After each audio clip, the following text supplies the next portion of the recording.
दोस्तों, हम सभी के कुछ ना कुछ गोल्स होते हैं और उन्हें पूरा करने की हम कोशिश करते रहते हैं। लेकिन क्या आपको कभी ऐसा लगा मेरा गोल सही डायरेक्शन में है कि नहीं, कि वो गोल सही है कि नहीं? तो आज हम बताने वाले हैं इस टॉपिक के रिलेटेड एक मेंटल मॉडल जिसका नाम है द ग्रो मॉडल और जिसे द जॉन विटमोर मॉडल भी कहते हैं। इस कोचिंग फ्रेमवर्क को सर जॉन विटमोर ने 1980 में इसे इंट्रोड्यूस किया था। उन्होंने इसे लोगों को उनके पोटेंशियल को पहचानने के लिए सिंपल प्रोसेस के साथ बनाया था। इसमें उन्होंने बताया था कि अगर आप कोई गोल एस्टैब्लिश करते हो तो आपको आपके फाइनल गोल और परफॉर्मेंस गोल के बीच का डिफरेंस पता होना चाहिए। जैसे आपका गोल है कि मुझे एक बड़ी एग्जाम क्रैक करनी है, तो उन्हें पाने के लिए आपको परफॉर्मेंस गोल का सहारा लेना पड़ेगा। इसके लिए आपको हर 6 से 7 घंटा रोजाना पढ़ाई करनी पड़ेगी। तो ये आपका परफॉर्मेंस गोल हो गया। तो दोस्तों, सबसे पहले तो आपका फाइनल गोल आप एक कागज पे लिख दे, फिर स्क्रीन पे दिए गए ये 14 रिक्वायरमेंट, ये 14 रिक्वायरमेंट्स के साथ उस गोल को मैच कीजिए। तो ये जो 14 रिक्वायरमेंट्स है वो आपकी चेक लिस्ट है। तो वो 14 रिक्वायरमेंट्स है कि आपका गोल स्पेसिफिक है कि नहीं, आपका गोल मेजरेबल है कि नहीं, आपका गोल अटेनेबल है कि नहीं, आपका गोल रियलिस्टिक है कि नहीं, टाइम फेस्ड है कि नहीं, आपका गोल पॉजिटिवली स्टेटेड है कि नहीं, वो प्रॉपर्ली अंडरस्टूड है कि नहीं,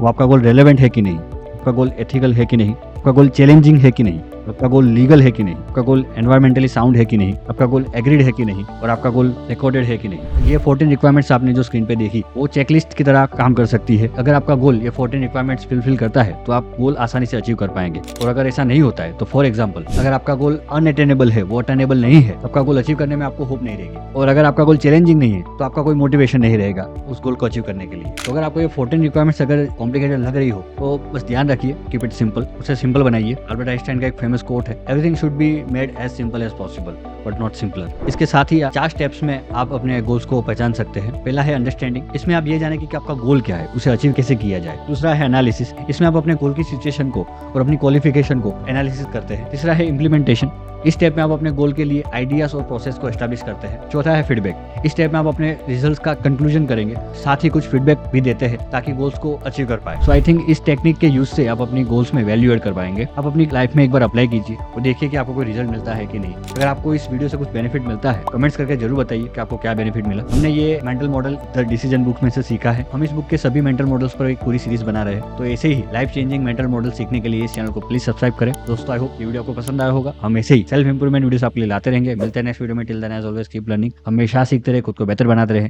थैंक यू सो मच।